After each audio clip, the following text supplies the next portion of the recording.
Leedbreak, we're going to talk about your take on the Mixolydian scale.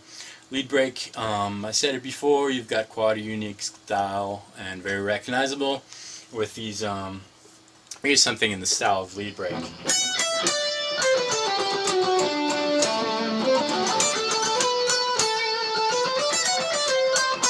You know, a lot of notes repeated.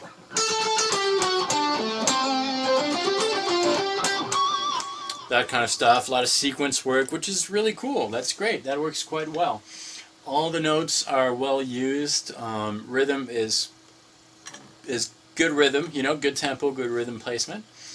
However, one of the things that I would maybe work on in the following improvisations, whenever you come to a point where you're going to have to take a lead, is try to, without completely doing something different than what you're used to, try to break that habit a little bit, just because when you're playing like that, it tends to create a flow of notes that is just flowing, and there's no stopping point, and the listener needs some stopping points to digest what you just told them musically. And let's take a listen to what you did. And I think there's a few breaks in there. Breaks meaning silences, but not enough to my taste. Let's take a listen. I think the first silence comes at the third and last section, but we'll take a listen.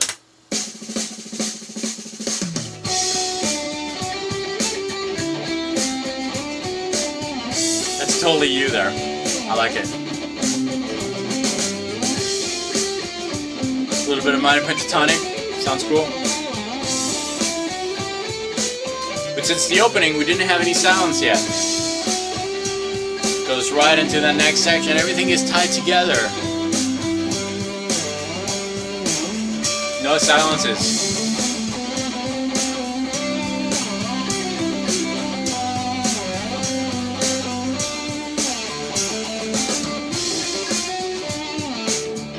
That is the first silence right there, but it was really short.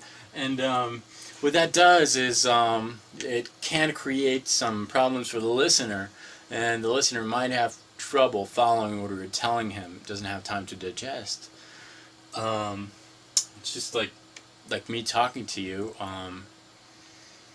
I'm talking about your take right now. I'm trying to illustrate what I want to tell you, and basically when you're playing, you don't have any silences, and it creates really some tension. It's really hard to follow, but when I talk, it's hard to breathe too, and when I'm talking without breathing, it doesn't make much sense, because all the ideas are kind of tied together. Every once in a while, I can, taking a breath there, sorry, every once in a while I can maybe make a longer sentence, but still without taking a silence, and that's kind of, anyways, you get the idea. It's kind of difficult to follow.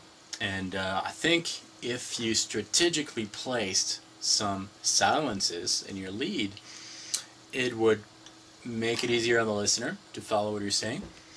And it would also make it easier on the transcriber when you get really famous and rich.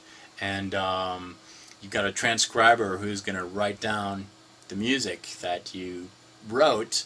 It's going to make things easier on him, because instead of having like a 2-minute lick, pretty much, all tied together, you have little segments, which will be easier to work on and to memorize as well. If you want to teach one of your leads to someone, it's going to be easier.